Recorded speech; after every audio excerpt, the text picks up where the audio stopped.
Hello, hello. Hello, Whoa. hello. Am I as loud as you, Whitney? Never. All right, I'm turning mine down a little bit.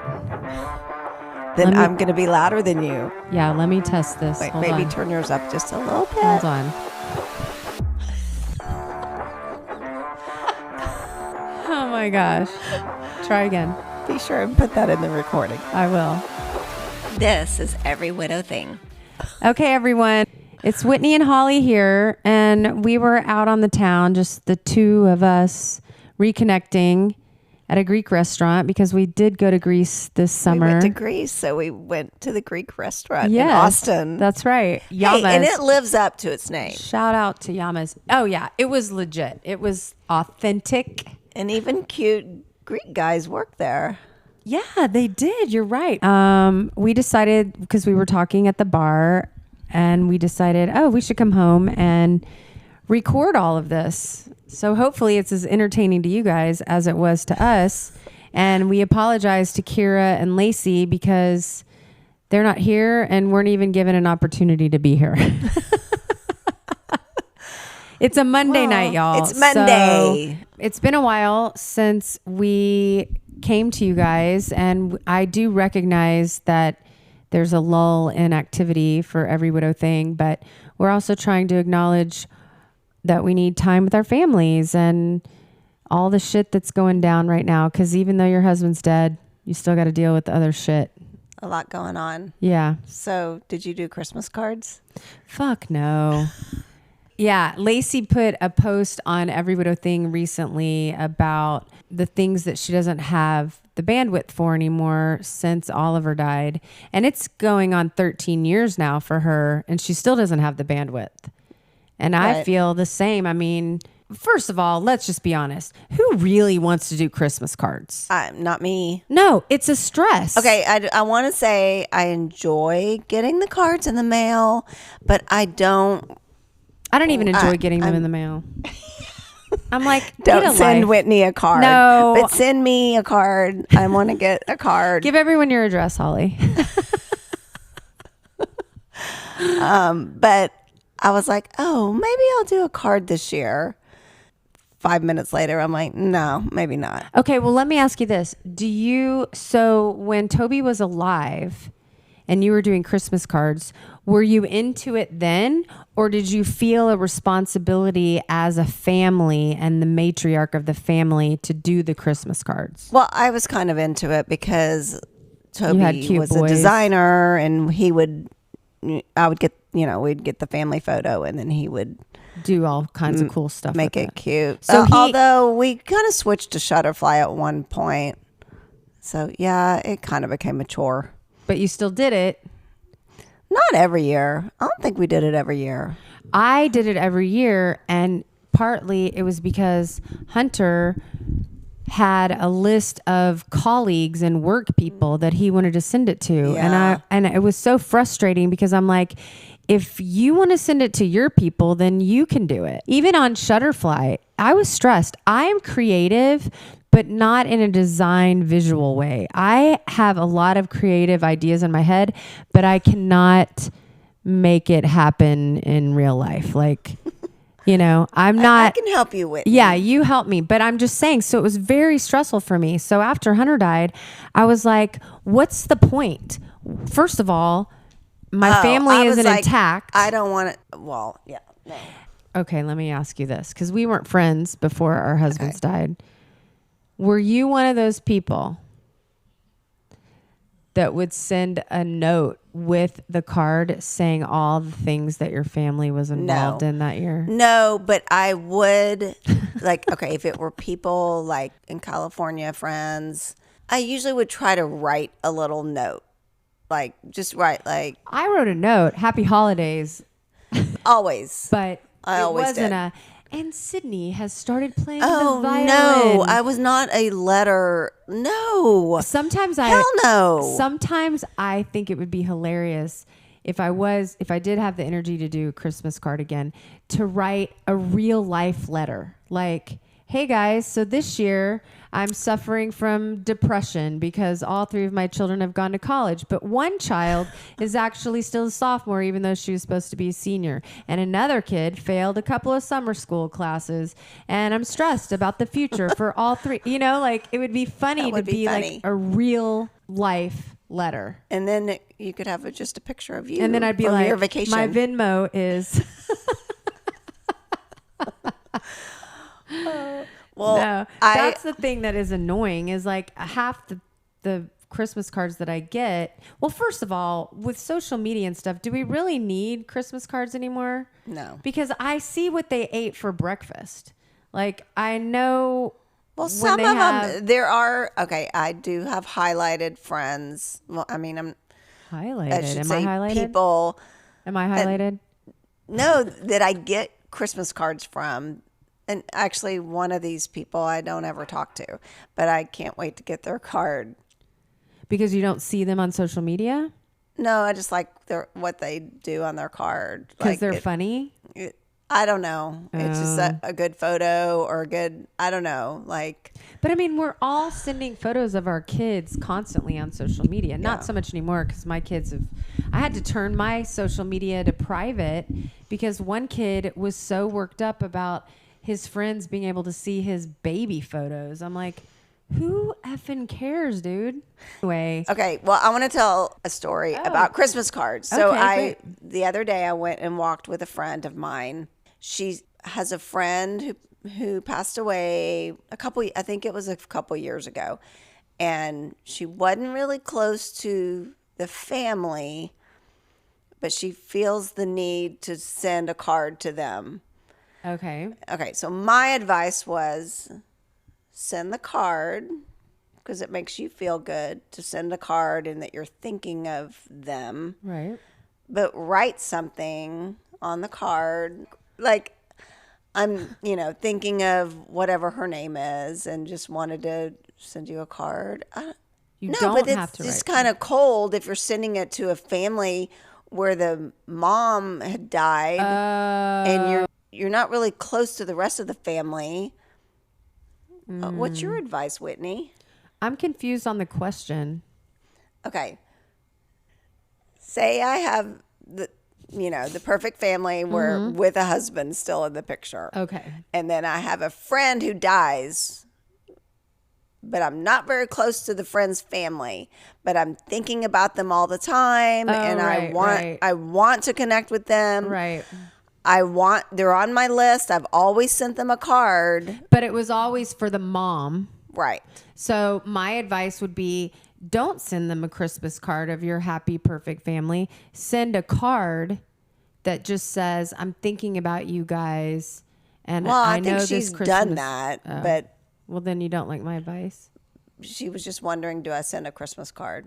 Yes. She's overthinking it. If they've always been on your list and you've already acknowledged that they lost their mom or their wife but they've always been on your list, then keep sending it. But I will tell you this. I've been in my house that I live in right now for 5 years, and I'm still getting Christmas cards for the people that lived here 5 years ago. And I'm like, if they don't know that you've moved, then maybe you're not that good of friends.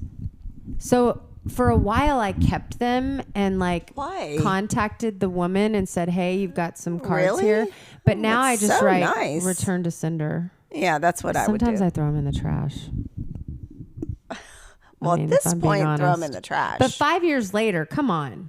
Yeah. How close are you if you don't know that they've moved 5 years ago? Throw them in the trash. But I also don't want to get it next year. So that's why I write return to sender.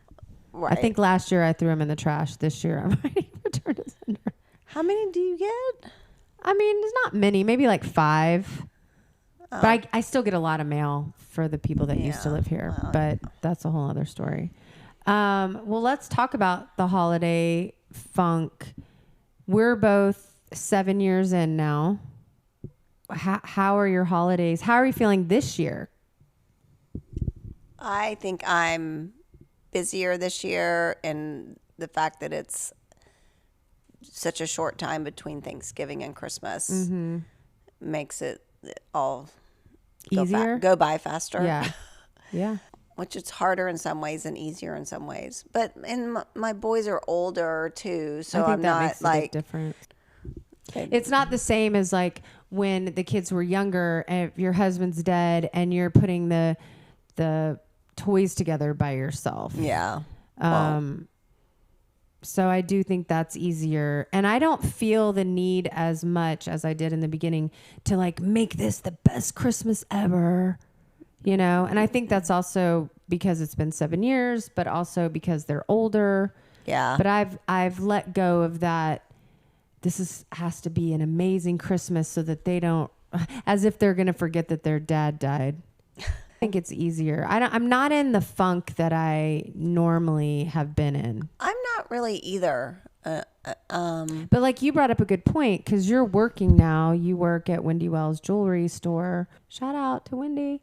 And you're working not every day, but it's a part-time job. But during the holidays, I feel like it's more like a full-time job. And it keeps me busy and keeps my mind off of, I don't know. No, like, I think you're right, especially when we don't have little kids anymore, like being free birds, as we say now, instead of empty nesting. I'm not having to take care of little people anymore. I need a job. I want a job. Honestly, I have started to fill out the substitute teaching application like 4 different times, but they only allow you to keep the application for 35 days. And if you don't finish it in 35 days, then it disappears. And I guess I keep not finishing it. It's more confusing than you think. The best substitute teacher. I would kill it. Well, I was a teacher, so. I mean, but you would be so fun. Like, I think so. The kids wouldn't want their regular teacher to come back.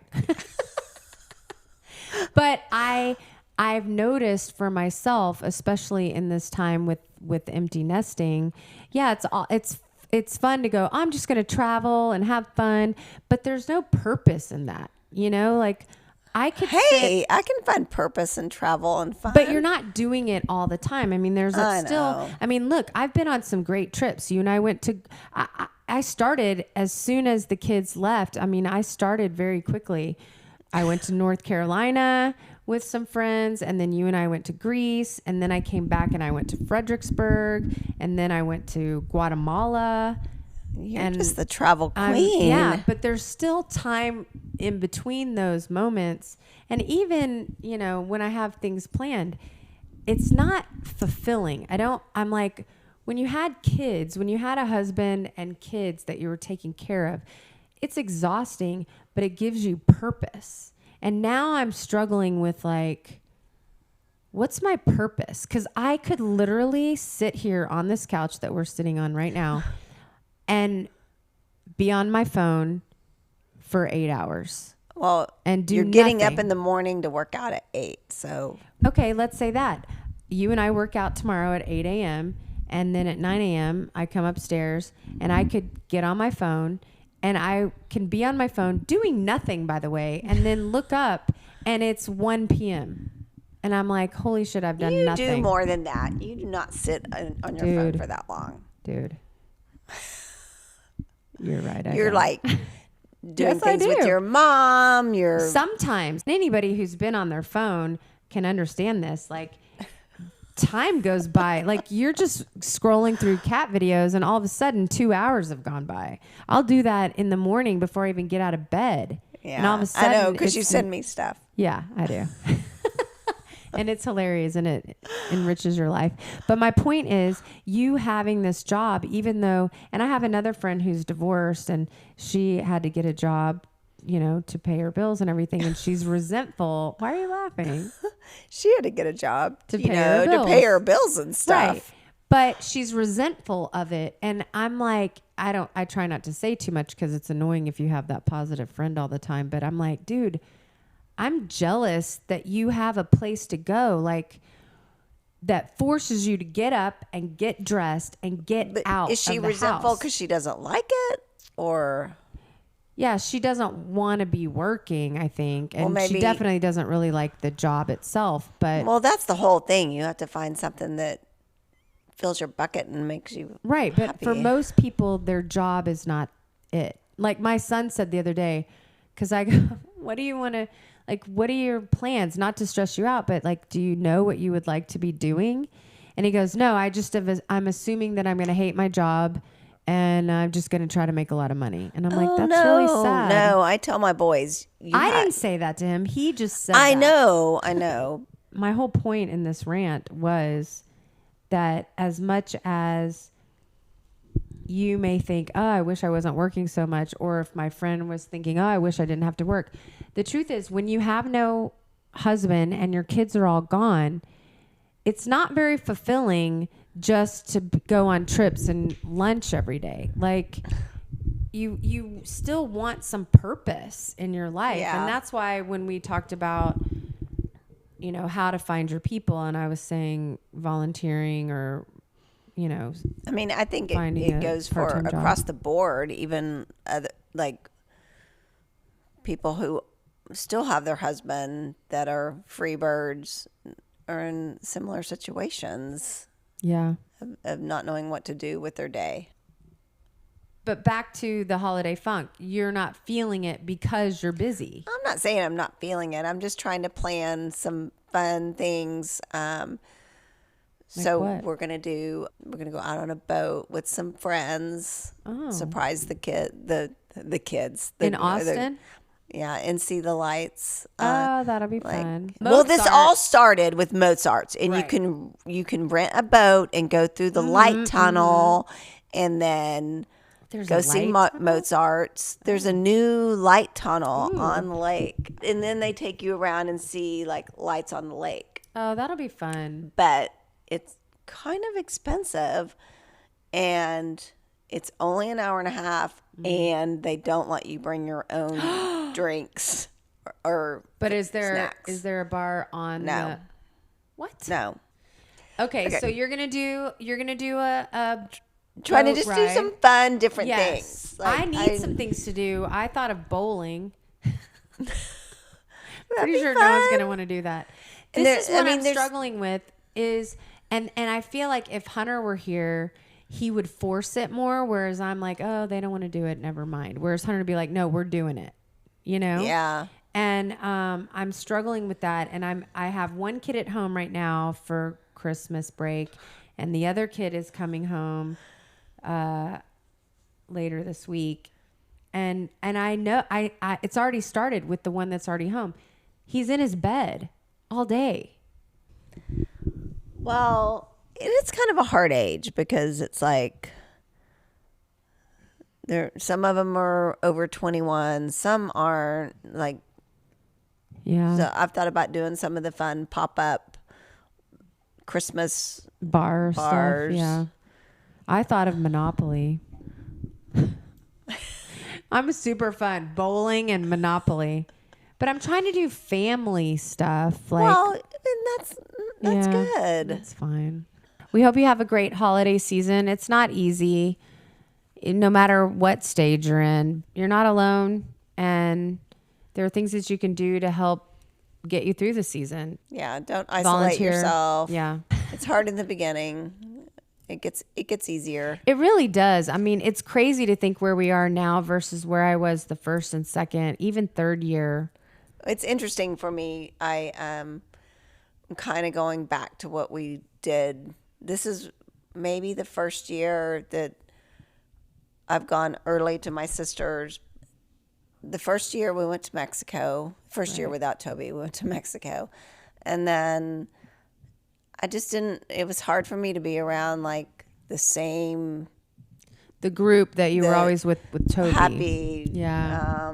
I don't know. It was really hard. Like, but now it's like, it is what it is. And I want to be with my family, and it's lonely. Just it's the not three as of us. painful. That's the thing. It's like what we've talked about before about the ball in the box, and in the beginning, I think the story that I told was that the ball gets smaller, but really the box gets bigger. Your life, when you first lose your person, that box is so wrapped up with the ball, the person that you lost. Yeah. And as time goes on, the ball of grief is still big. It's still painful, but the life around it, the box around it gets bigger because you're still growing and alive. And so it does get a little easier. But when that ball hits the side of the box, it's still very painful. It's going to hit the side of the box over Christmas. But Absolutely. What else were we talking about at the bar that made us think that we needed to record it? Oh, okay. I was about to tell you about this show that I've started watching that I want to, I've been meaning to get on Every Widow Thing Insiders and tell them to watch it. It's called Later Daters. I ran across it on Netflix and I just was like, okay, I'll see, because it's later in life people wanting to got date. it. Later daters. Right. Later daters. Right. Got but it. I was kind of like, is it good? Honestly, I'm only in like 3 or 4 episodes, but I thought it was really good because let me tell you what made it interesting. There's a dating coach. It's not a dating. How old are they? Okay, so some are in their 50s. Get on there? Maybe. Some are in their 50s. The oldest is 70. She was a little bit of a train wreck, but what I loved about it is that this woman comes in and she's talking to them about their history, and there were several widows on there, which makes sense. Right. And she gave them really solid advice about dating. One of the things that I thought was interesting was that this woman was like the dating coach. So there's a coach, right? It's not like a matchmaker, although they do find people for them to go out with. And by the way, they are way better than the people that I've seen on The Bachelor and Bachelorette and Golden Bachelor or whatever. They were a much better match. But anyway, this dating coach sits down, talks to them about their history and why they think that maybe they haven't found someone, and then gives them some tips. Oh. So like one of the things that she was saying, because there's this one woman who's in her 60s, super cute and outgoing, but she's still dating like she dated in the 70s, you know? Like she was being all coy and mysterious. Well, okay. And the dating coach was like, look, that's not how people date now. You're not coy and mysterious. If they ask you a question, you answer it. If you want to go out on another date, you tell them. You don't go, I don't know, maybe. You know, you give them a definitive answer. And I thought that was so interesting. Oh, that is interesting. Because I'm very much I'm dating someone, and he would really want me to say that. I have a boyfriend, but if I didn't have a boyfriend, and just knowing who I've been in the short period of time when I have dated after Hunter died, I am kind of coy and mysterious and like trying to play hard to get. They don't want that anymore. Yeah, but you also gave me the advice, if you go on a date and you don't like them, just say thanks, well, but that's no different. thanks. Well, that's different. Yes. If you don't like them, you definitely don't be mysterious. But if you do like them, don't be mysterious. If you like them, you say, hey, I like you. I'd love to go on another date. Instead of waiting around to see if they reach out to you. You see what I'm But saying? sometimes it could come across as like, look, I'm not the dating coach. I'm just telling you what the dating coach said. It's got some good advice on can't wait for how my to date. boys to get home and be like, hey, Let's I watch have Later some- Daters. They could have come up with a Forget better name. Elf and Home Alone. Let's watch Later Sit down here Daters. and let's watch Later Daters. Yeah, they need to come up with a better name. But I would say that it is interesting and gives some good advice. I'm dating somebody, so I always need advice, but I am dating somebody, so. Ryan. Shout out to Ryan. Hey, Ryan. Shout out. We love you, Ryan. He'll be glad to get the shout out because I don't talk about him on the podcast. And he's like, why don't you ever tell anybody that you're dating somebody? And I'm like, because it's not really, it doesn't really And he come took up. you to Guatemala. He did. We went to Guatemala, and I will say that changed our relationship. We've been seeing each other for 4 years, but he was going through a divorce at the time, which is a different mindset. And I had little kids at home. They were in high school. They were at home. They weren't little. Right. And, it's weird to bring in somebody that's not their dad. That's a whole other podcast. Yeah. And I think, and maybe I'm wrong because my kids are older, but I feel like it would have been easier had they been younger. Like in elementary school, they may have been just very open to whatever. I don't know. But in my mind, I've never brought anybody home, so I don't know. Really? No, I haven't. You've never introduced anyone to your children. No. Right. I did it slowly. Like it was just like, this is my friend Ryan, but we didn't go to dinner together with the kids or anything. It was just like, he would show up to like help with something. He's always been around, Yeah. He took Hayden out for his birthday on his 16th birthday. It was during the pandemic. He had a boat. He took him and his friends out. But as far as Hayden knew, it was just a boat driver that I'd hired, like he didn't know that we were dating. So does he know now? Yeah. They know now. But, over the years, Ryan's just kind of been around at certain moments, but not like totally involved. So my whole point is that we went to Guatemala together, and it was the first time that we've ever spent that amount of time together, because we're not spending the night at each other's houses or anything because we each had kids, Well, there are those. There were some one-offs. Okay. No, you're right. What I'm trying to say is that Guatemala trip solidified our relationship. That's awesome. In a different way. Like before that, we were like, I don't know, maybe. And after that, we're like all in. That's because awesome. We spent, I'm happy for y'all. Yeah.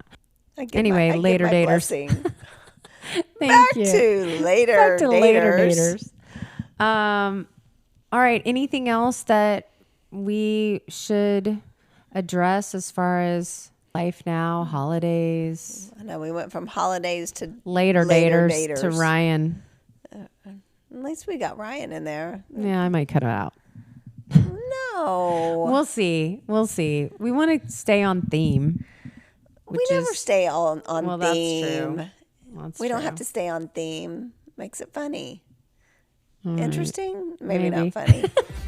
Entertaining? I don't know.